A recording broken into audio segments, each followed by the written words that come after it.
Now, from Wish TV, your local news source, this is All Indiana Politics. Good morning and welcome to All Indiana Politics. I'm Garrett Bergquist in for Phil Sanchez. Voters in the largest of the 4 excluded municipalities in Marion County will pick a new mayor next month. Lawrence Mayor Steve Collier is not running for another term. Democrats have told me they consider this a potential pickup for them. I sat down with both candidates for mayor. We begin with Democrat Deb Whitfield. Let's bring in Deb Whitfield. Deb, thanks for dropping by today. Thank you for having us. So why are you running for mayor of Lawrence? Well, thank you. That's a very great question. I'm running for mayor of Lawrence because I think it's time. It's time for a new voice. It's time for a new era. It's time for us to start looking like the city that we represent. Lawrence is very diverse, and I want to be the voice and advocate for them and help them understand that it's a great opportunity in Lawrence and that I want to be that salesperson, a proud, strong voice for Lawrence. So that's why I'm running. It's time. When you and I talked this spring, you talked about providing resources for people with mental health needs. How do you plan to do that? Oh, there's so many wonderful ideas and best practices out there. And I think as we continue to build our public safety and give them the resources that they need and the tools, I think part of that will also be establishing some type of opportunity to learn and care about mental health awareness. So I think also one of the things to do is to develop a citizen action group so that we can hear the voice of our residents and build upon some of their skill sets and knowledge out there. Your background is as a diversity, equity, and inclusion director. How would you incorporate that into your work as mayor? Oh, that's a great question. One of the things that you have to understand about DEI and B, the belonging part, is, as I said before, Lawrence is very diverse. So I want to listen. I want to hear their voice. I want to advocate for them. I want the city to be very inclusive. I want our residents to feel that they have a voice in the city and that they're being heard. And inclusion is very important to me, but I also want them to feel that they belong in the city, that they have a voice, and that they have an opportunity to share their thoughts so that hopefully being transparent we can work upon and come to some mutual arrangements to continue to advance Lawrence. Most of the recent development has been along and north of 56th Street. How do you ensure that the areas south of 56th Street, and especially south of Pendleton Pike, don't get left behind? I love when people ask me that question. It has to do with transit. It has to do with connectivity. How do we connect all points of Lawrence to the fort that we are obviously building as our downtown? So also, again, is transit, is also that connectivity, is also, again, listening to the voice, the people that live there, their wants and their needs, so they can feel that they belong and have a voice in Lawrence. What kind of growth do you want to see in Lawrence? Another great question. The growth in Lawrence, it's time. We want to invest in the small businesses and businesses that are in Lawrence now. So I want to do investment, innovation, and inclusion. So we need to continue to invite people into Lawrence. We want to reach out to others that have an opportunity in Lawrence. You know, I'm on the council, and since I've been on the council, I've heard from so many different companies, small businesses, that don't have an opportunity in Lawrence. So I want to break the good old boy system. I want them to feel that they can come and they can have an opportunity to grow in Lawrence. You've promised a safer and more secure city. What does that look like, and how do you plan to get there? Lawrence is safe. We have a very high rate of solving our crimes, but we also have to have an idea to move forward, to continue to build that safety. So I want to make sure that I am a candidate for Moms Demand Action, so gun sense. I think that we need to continue that. We need to increase the buying, purchasing age from 18 to 21. We need to end endless permit, gun carry. We need to help our police officers better and resources for them, and our first responders. So there's a lot of things that we can continue to do to keep Lawrence safe and to invest in Lawrence. What's one issue we haven't discussed that you think is not getting enough attention in this election? That's a great question. I think the difference and the voice that I want to bring to Lawrence is very important. I said in a lot of my answers how important it is that our residents have a voice and that they understand that the city that they live and work and pay taxes on wants to hear. We have so many skill sets, talents, and perspectives out in Lawrence, and I think if we could tap into all that energy and the momentum that we have, you can see us grow rapidly around with Lawrence. What makes you the best candidate for this job? I think because I've knocked on our campaign over 10,000 doors. I'm out in the community. I've been in healthcare 40 years, and I understand that the opportunity to listen to people, hear their thoughts, their wishes, their wants, to help them understand they belong and have an opportunity in the city, I think that's very important to me. I'm very approachable, I'm transparent, and I think I'm loyal. I've been at a community health network for 28 years, so I think that makes a very good sound that I am loyal, and I want to make sure that it's time that we bring a new era and new voice to Lawrence. Coming up, we hear from the Republican candidate for mayor of Lawrence, Dave Hoffman. Welcome back. We continue our coverage of the race for mayor of Lawrence with Republican candidate Dave Hoffman. With us now is Dave Hoffman. Dave, thanks for joining us. My pleasure. Thank you for having me. Why are you running for mayor of Lawrence? Well, I love the city of Lawrence, and I was born for this job. I have lived in Lawrence my whole adult life. I've raised my children there, and we just feel like it's our hometown, and I want to see the success of Lawrence continue. We've had an amazing about 10 years now in terms of growth and development, safety, and I want to see that continue in our city. You've talked about combining local dollars with federal and state grants to fund water and street projects. What would be your top priorities there? Yeah, so annually we seek community crossings matching grants from the state of Indiana, which are right now capped at $1 million. We will be seeking those again next year and in years to come. Paving projects are obviously very important to us. We have seen a great deal of paving projects in the city of Lawrence on the main thoroughfares, and I think our city really we're ready to get back into the neighborhoods and replace some of those aging neighborhood streets. I think are going to be next on our agenda. What's your backup plan if you can't get those grants? So we'll use tax-funded, revenues as best we can, but I'm optimistic based on past performance that our future performance is going to indicate that we will receive some state and federal dollars as well. Much of the recent development has been along and north of 56th Street. How do you ensure that the areas south of 56, and especially south of Pendleton Pike, don't get left behind? Right. I know there's a lot of people that think that, but that's just not true.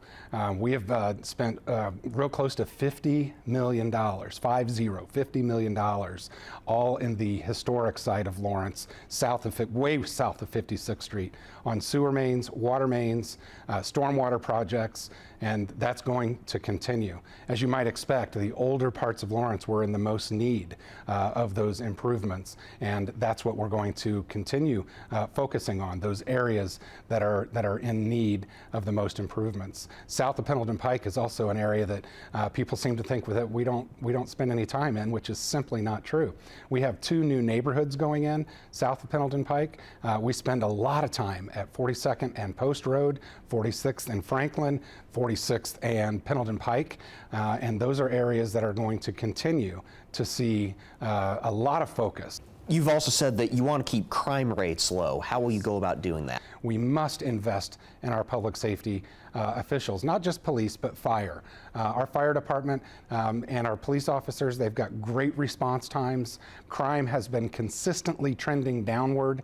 As you may or may not know, I was the police chief in the city of Lawrence for 6 years, and in all of those years, all of our Part 1 crimes, which are all those crimes that we report to the FBI, they were trending downward in general, and that continues to be the case. It's the men and women of the Lawrence Police Department that get the credit for that, by the way. and only by having a fully staffed and funded police department can that occur. When I was chief, I was proud, long before it was fashionable, to equip my officers with body cameras. That was in 2017, long before, again, most other cities and towns were doing that. Of course, we know what happened in Minneapolis in 2020, and then, of course, communities were clamoring for body cameras. We were already doing it. We build trust, accountability, community relations, and we keep our community safe, not just our citizens, but keeping our police officers safe as well. What kind of growth do you want to see in Lawrence? Well, I think the Pendleton Pike corridor, I think, is ripe for redevelopment right now. We've got so many properties that are available. We've got NDOT's coming in, the Indiana Department of Transportation, and they're going to do a $9 million safety and beautification project along Pendleton Pike from 465 to Oak Landon. I think that's going to really beautify the area, obviously make it safer. It'll involve landscape medians and make Pendleton Pike feel more like, the small town feel that Lawrence has in other areas, like, for example, along 56th Street. I think that we have a project called the Trades District that is in its infancy right now. It's in the design phases, and that's an area right over by 465 and Pendleton Pike, over to Franklin Road, and then there's a railroad line to the north, and we're going to use that area to attract businesses such as mechanical, heating, air conditioning, electrical, plumbing, those kinds of what we call trades. What's one issue we haven't talked about that you think is not getting enough attention in this race? When I left the police department, I became the chief of staff for the police department. In that role, I had an opportunity to see all the departments of the city, not just the police department, but everything from budgeting on a $27 million budget and how that money comes in and goes out, how we prioritize projects. I got to see our streets department, our parks department, our controller's office, our city attorney's office, our human resources, and how we recruit and hire and retain close to 300 city employees that we all work together to get the job done in operating our city, to make sure that the quality of life in Lawrence is never compromised and that public safety is never, ever compromised. So in those capacities, you are looking at somebody who is uniquely qualified to bring leadership and experience into the mayor's office on day one. Coming up, Indiana's best political team talks the war in Israel and the continuing battle for a new Speaker of the House. Welcome back to All Indiana Politics as we welcome in two members of Indiana's best political team, Republican Tom John and Democrat Kip Tu. Let's begin with a major international crisis with Americans and possibly Hoosiers in the crosshairs. The now week-old war in Gaza is arguably the largest in Israel's history since it declared independence 75 years ago. Tom, Republicans are uniformly rallying to Israel's cause. Does this potentially change how the party thinks about foreign military aid, particularly to Ukraine? It certainly brings to the fore those sorts of questions, right? Where are we going to be involved internationally and where we aren't? That being said, Israel is truly one of America's longest term and staunchest allies, and we have been an ally of theirs and somebody who's worked with them closely over the years. And so I do think it's somewhat different that we have proxy war potentially in Ukraine. I'm not taking a position one way or the other on it. Whereas this is about, we've been brought to fore as if NATO had been attacked in the Ukraine conflict. We're brought to the fore with one of our strongest allies, and we have to respond and be there for them. Kip, this conflict is exposing a bit of a rift among Democrats. The party's progressive wing, including our own Congressman Andre Carson, has sharply criticized Israel's treatment of Palestinians in the past, and some even renewed those criticisms this week, including Carson indirectly. Is this an inflection point for progressive Democrats? Well, I hope progressive Democrats realize that what Hamas has done has been pure evil. They invaded a sovereign nation. They killed babies. They cut heads off. They've done horrible things. So I hope that what happens at this inflection point, as you might call it, is that there's some soul searching on the extreme left in my party to say, we can't be supporting people who are using terrorism to try to justify their ends, and so, or the means and the ends, I guess. And so we need to do what is necessary to advance our political agenda or political agendas across the world without resorting to this kind of terrorism. Kip, Republicans, including Indiana Congressman Jim Banks, are criticizing the Biden administration for not calling out Iran. Hamas has been linked to Tehran. Do they have a point? Jim Banks is always being hyperbolic, so I don't take much of what he says very seriously.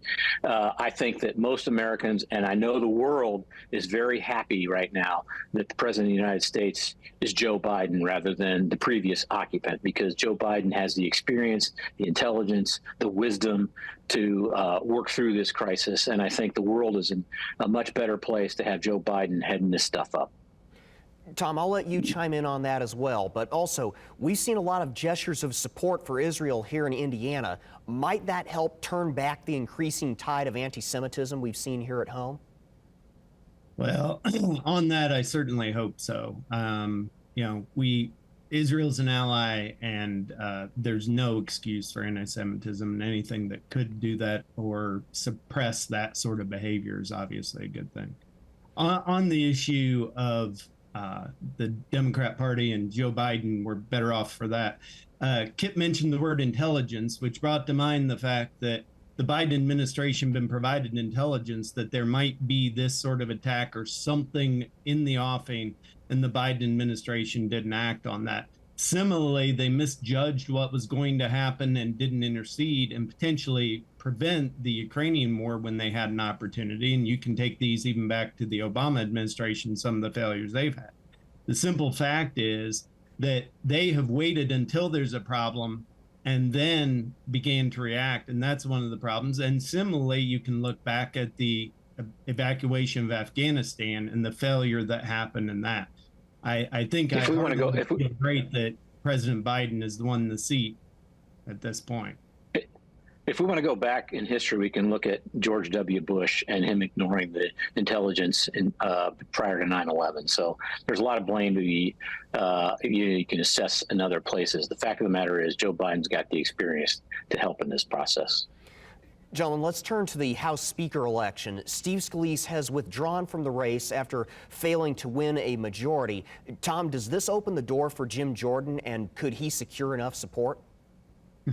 It certainly opens the door for him, right? There was an agreement that the person elected by the conference committee would be the person that would become the speaker, and that didn't follow through.